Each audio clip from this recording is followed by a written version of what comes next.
You're listening to the Look Great Naked podcast. I'm your host, Eric Bach. This is the podcast for men and women who want to look great naked without living in the gym. If that sounds like you, then you're in the right place. Let's dive in. Hey, what is going on? It is Eric Bach, your host of the Look Great Naked podcast and the founder and head coach of Bach Performance.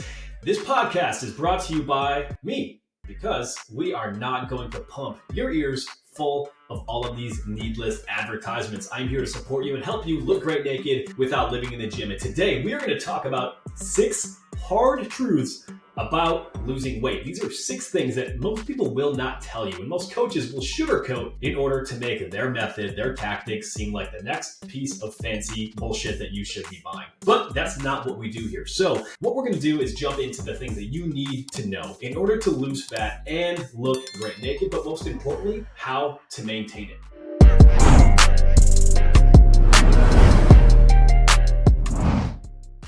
Now, before we jump specifically into the podcast today, just a quick story. You see, I recall not too long ago, I was foam rolling, watching a little bit of TV, hanging out, and trying to loosen up my quads a little bit. And as soon as I got done, my daughter walked over, grabbed the foam roller, and started rolling around on it. Now, she didn't know what she was doing, and frankly, there wouldn't be any benefit to her being on a foam roller at that point because she's 2. But this really struck home a key important lesson that I try to impart with my clients, and I want you to be able to take away directly from this podcast. And it's that my daughter Zoe will not always listen to the things that I say, but by extension of her seeing me active, of being on a foam roller, what did she start doing? She started to model that behavior. And so many times when it comes to our health, we focus on all the things that we can't do. We focus on how overwhelming it can be. We focus on what the best workout routine would be, and then get overwhelmed because it doesn't seem to fit our schedule.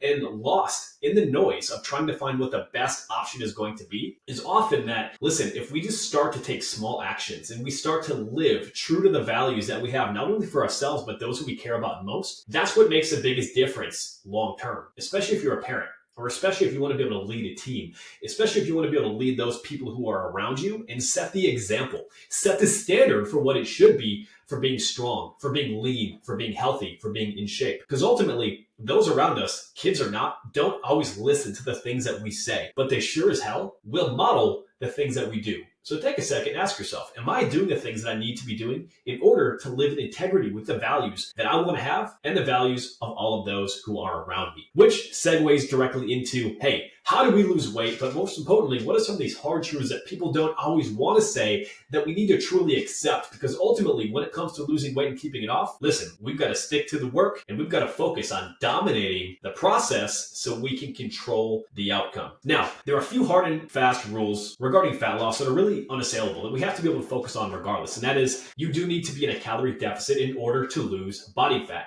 And the only way that you can tell if you're actually in a calorie deficit is if you're losing body fat. Now, there are a lot of different things that can determine whether you are truly in a calorie deficit based on past dieting, but that is for another story. In addition, we need to be able to eat enough protein and lift weights to maintain lean muscle mass. And then number 3, we need to sleep enough to actually recover from the hard work that we are doing. If we do not get enough sleep, well, guess what? Every single underlying hormonal function in your body is going to be compromised, and so is your ability to lose body weight. Now, we have those 3 things covered, right? We need a calorie deficit, we need protein, and we need sleep. But what are the things that most people will not tell you? Well, point number 1, fat loss is supposed to be hard. It's going to be hard. There are going to be changes in your lifestyle. There are going to be changes in your energy levels. There are going to be times when it feels like nothing is working despite your hard work.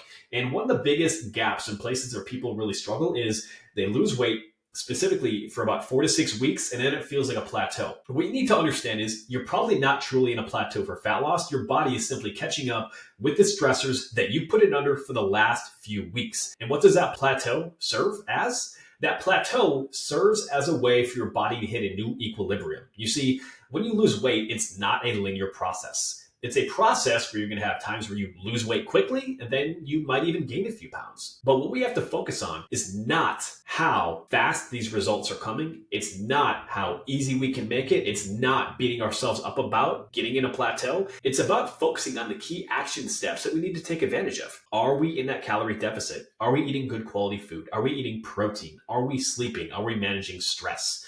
Because ultimately, listen, fat loss is going to be hard. And not just hard from the physiological sense, but hard because there are going to be changes in terms of your lifestyle. And it doesn't mean you can never have fun again. It doesn't mean you can never go out, have a beer, and do anything like that. But what it means is we have to get comfortable being uncomfortable with the process. Because if we always chase easy, if we always chase convenient, if we always chase the next 30-day challenge, whatever popular diet bullshit is going on, then we're never going to succeed. So ultimately, if you want to be able to lose fat, you have to understand it's supposed to be hard. You have to embrace the suck. But when you do that and you keep showing up day in, day out, you build so much internal drive and motivation to continue on with the process. And if you do that, you're going to find yourself so much happier when ultimately you find that you are keeping huge promises that you're making for yourself and then keeping them. So fat loss, yeah, it's going to be hard, but you know what? It is damn well worth it. Hard truth number 2, you don't need a cheat day. Listen, if you're asking when do I get my next cheat day or when do I go back to eating the way that I did before I lost weight, just as you're getting started, you're setting yourself up for failure. The reality is most people follow overly restrictive diets and then they end up cheating on their diet anyway. So planning in a cheat day when you're already cheating isn't really going to do anything for you.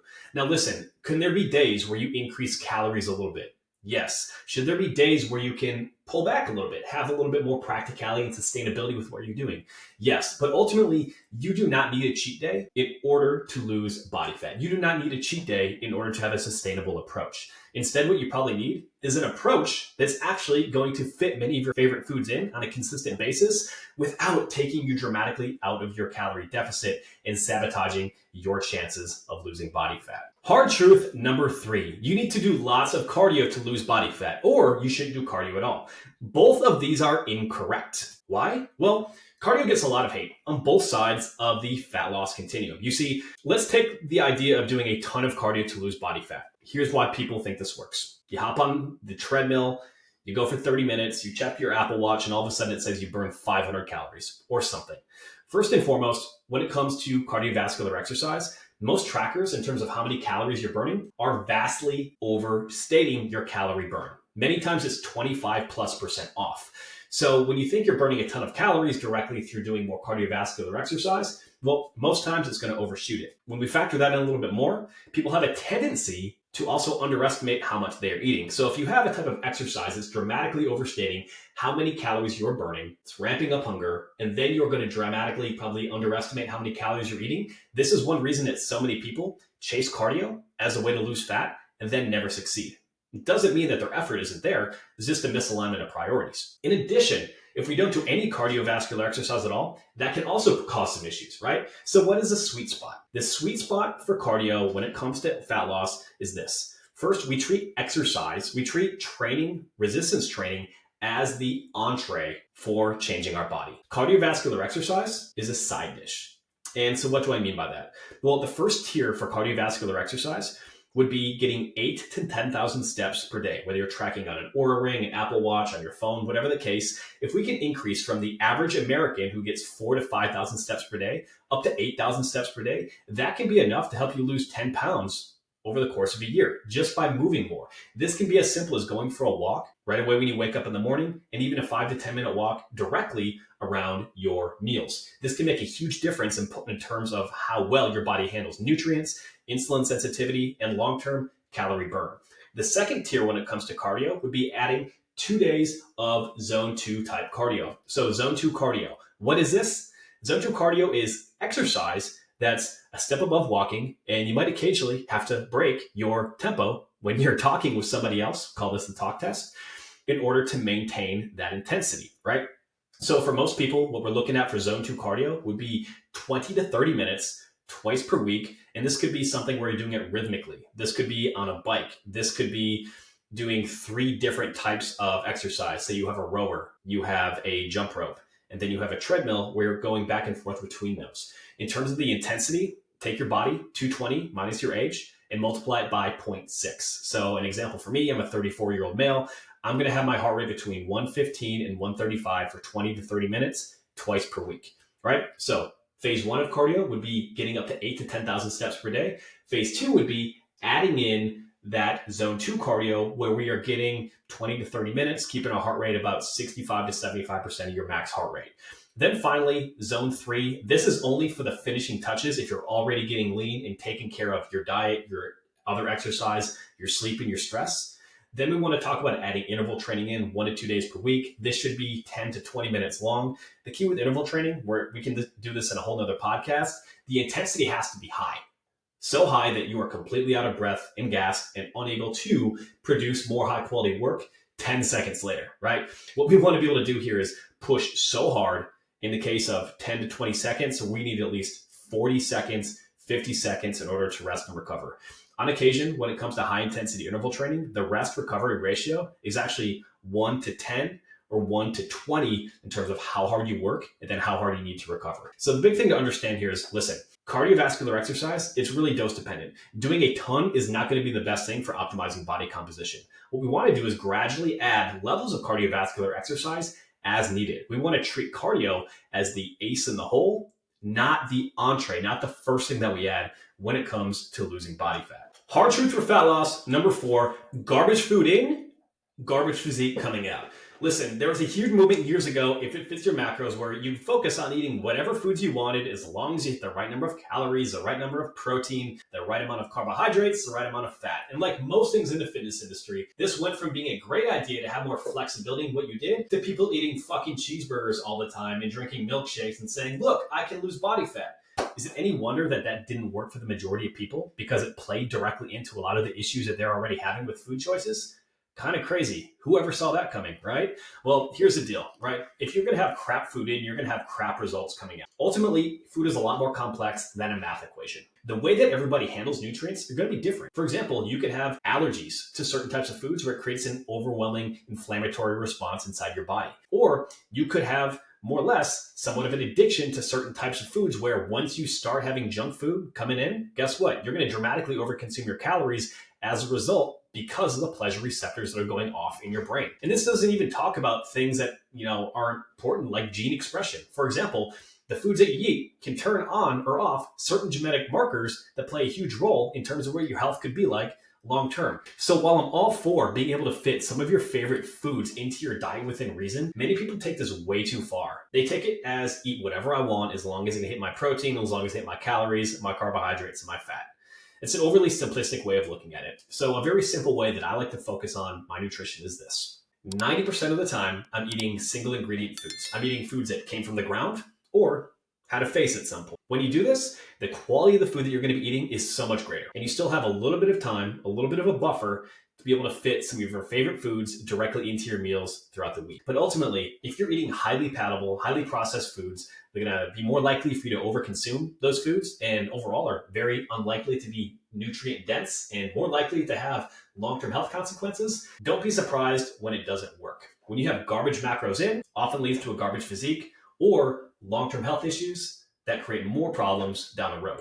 Fat loss hard truth number 5. There is no magic diet. What you need to think about with diets, each and every single diet is a tool. Sometimes you need a hammer, sometimes you need a screwdriver, and sometimes you need to have somebody who knows how to use each of those tools in an expert way to get the job done, right? And so where we run into a lot of issues, particularly in the fitness industry these days, everyone is trying to make a name for themselves. They are trying to promote one particular type of training or one particular diet style that is better than all the rest. And what happens is you get a bunch of this cherry-picked research that highlights why this diet is better, and then it completely ignores the boatload of evidence that says, maybe not so much. And so we run into this place where people believe they're following a particular dietary strategy, whether it's intermittent fasting, keto, paleo, high carb, low carb, and think that this is the one thing that they need to use to live forever. The huge problem with this is people do not understand the underlying mechanisms that are at place that make diets successful. And it's not necessarily that there's any one particular type of diet that's better across the board for everybody else. It's that we need to understand what are the key driving aspects that promote, that make each one of these particular diets effective. And when we compare the things that make it effective with what is going to be best with us individually and our lifestyle and allow us to stay consistent, that's what is crucial. That is what we need to be able to think. When we talk about intermittent fasting for a second, intermittent fasting is a diet strategy that I like. I like it for many people. And even though it can work incredibly well for fat loss, it's not a great diet when it comes to building muscle. Let me give you an example of why. The reason intermittent fasting works incredibly well, primarily for fat loss, the number one reason is it creates a calorie deficit by restricting the time duration in which you eat. That's great, but that's the underlying mechanism of why it works. However, when we take people who want to apply it and say intermittent fasting for building muscle, well, guess what? The reason that it works really well for losing body fat is the reason it makes it exponentially harder to apply directly to building lean muscle. Now, I don't mean to get off track by talking about building muscle when the original idea here was fat loss, but hopefully you understand the key concept from which I'm explaining here, right? So what we need to understand is diets work because they help us create a calorie deficit, and then we need to match the particular style with the one that jives with our lifestyle the best. When we find a particular way of eating, when we find a way that we can do it consistently that allows us to eat for the way that we want to feel, for the body that we want to have, that is the golden ticket. But understand the underlying principle first before falling in love with any particular dietary strategy. Going a step further on that, understand that if there's a type of diet that you followed before that worked and now all of a sudden it doesn't, it's okay, but you don't have to be in love with that particular dietary style, right? This is what I see all the time. People will follow a diet that worked so incredibly well when they were 18, when they were 25, when they were 30, and then they try the same thing again now when they're 35 and they're 40 and they're 45.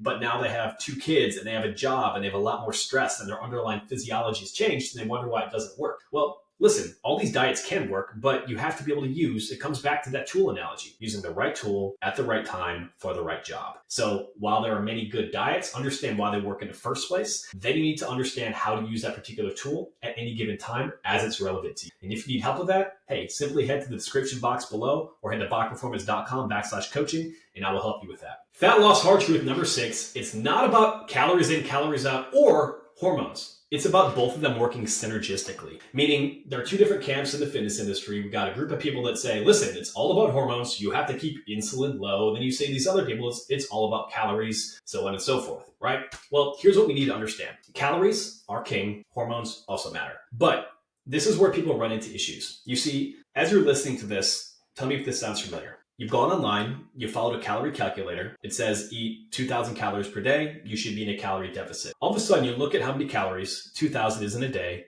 and you think, holy shit, I have not been eating anywhere near that. How am I going to lose weight if I'm eating more calories than I've actually been taking in on a consistent basis? That doesn't make a whole lot of sense. This is a place where a lot of people find themselves. There could be a few things here. Number one, listen, you could be eating a lot more calories than you anticipate, just in junk food and snacks and things like that sneak in. That is one thing to consider. But we also have to think of something else. Let's say you have somebody who's been dieting long term. You've been eating 12, 13, 1,400 calories consistently for months on end. And this is something I see both in men and women. And so all of a sudden, if you follow some calorie calculator that says 2,000 calories should be a deficit, and that's how much you should be eating when you truthfully have been eating 1,400, 1,500 calories a day, well, guess what? Your body goes through some reactive changes when it comes to being in a prolonged calorie deficit. Now, most of this stuff is best to be measured with actual blood work, right? I'm not saying that you should just guess on what's going on here, but here's a few things that can happen when you're prolonged or eating in a prolonged calorie deficit. You can increase cortisol, your body's primary stress hormone, right? When cortisol increases, insulin sensitivity, how well our body can actually handle break down carbohydrates, goes down. In addition, cortisol goes up, sometimes sleep quality goes down. When the quality of our sleep goes down, testosterone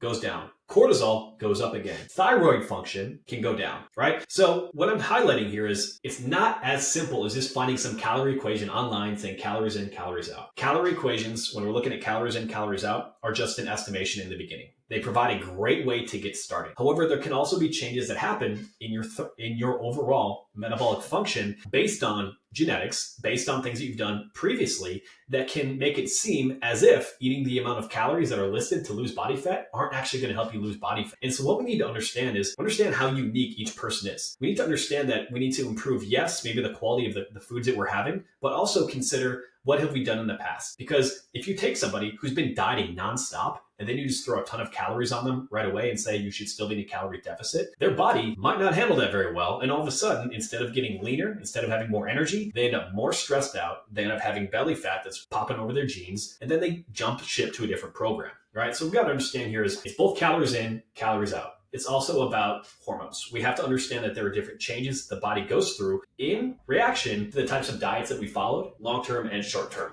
So how do we get back on track with that? What are the things that we need to actually focus on when it comes to losing body fat? Well, a couple key principles. Number one, first, we have to create a calorie deficit. And that might sound a little bit confusing here, but understand that this is something that takes a little bit of time to understand and to get honed in on the individual level. Without a calorie deficit, our body will not lose body. But understand that finding out what that exact deficit is can take a little bit of work and experimentation and making adjustments on the fly. When it comes to our workouts, what do we need to do? We need to train in a way that helps support our metabolic function. So when it comes to losing body fat, this is what we need to understand. One, it is going to be hard. It's not always going to be simple and straightforward. They're going to have to be sacrifices that you make to your personal life, to different areas of your life in order to change your body. But as a result, it is going to be worth it. Number two, you do not need a cheat day. Most people end up getting that cheat day in naturally. So don't try to justify it before you've gotten to that point. Number three, you need some cardio, but not all the cardio. Instead, focus on increasing your baseline level of activity first and treat resistance training as a primary method that you want to use to be able to change your body composition. Number four, garbage food in, garbage physique out. Food is not as simple as a math equation. And the way that you have certain foods or the way that certain foods impact your body is going to play a big role, not only in terms of your physique, but also your mindset and your ability to stay consistent with a fat loss plan. Number five, there is no magic diet. In fact, every diet strategy is a tool, but you need to understand how to use each tool and when it best applies, and understand that the way your body reacts to a particular tool or diet strategy is going to change over time. Then finally, it's not all about hormones. It's not all about calories. Both of these things are important. Yes, calories are king, but the way that your body uses these calories, what might actually dictate a calorie deficit, can change as a result of the diets that you've done in the past, the different nutrition protocols that you followed, your genes, and any underlying health components that could be dialed in. And so what do we need to focus on if we want to be able to lose body fat? Listen, first and foremost, we've got to eat good quality food. We've got to focus on foods that came from the ground or had a face, and more minimally processed foods. We need to eat the right amount of calories and get around a gram of protein per pound of body weight. When it comes to the gym, we should be training very much in the same way that we would to build lean muscle while we're trying to lose body fat. Because building lean muscle is what's going to help our body maintain as much muscle as we possibly can during fat loss, which keeps your metabolism running full throttle. And finally, one of the most important components, we have to proactively reduce stress. And this is done primarily by emphasizing sleep. If you're not getting enough sleep, that's going to undermine every single thing in your body. It's going to undermine every single hormonal system in your body. It's going to undermine your mood. It's going to undermine your motivation and your ability to stick with that plan consistently. So listen, when it comes to losing body fat, it's not always going to be simple. It's not always going to be easy. There can be different layers to it depending on what you've done in the past. But ultimately, success comes down to the ruthless execution of the basics. And when you understand the key principles needed to lose body fat, then it becomes finding the right plan for you. And if you need help with that, all you need to do, head over to bachperformance.com/coaching, apply, and that will help you get back on track. Gang, thank you so much for being here. Cannot wait to see you during the next show. Hey, it's Eric here again. Now, there are 3 ways that I can help you look great naked. Number 1, if you want to grab a free copy of the Look Great Naked protocol to help you lose body fat without counting calories, then go to bachperformance.com/free training. Number 2, if you're a busy guy looking to build muscle, then I recommend checking out our Minimalist Muscle Blitz, which has helped over 1,000 men build muscle without living in the gym. Just go to minimalistmuscleblitz.com. The link will also be available in the show notes. Or number 3, and last, if you want to work with me directly and get the best results possible, apply at bachperformance.com/coaching to look great naked without living in the gym. Until next time, my friend,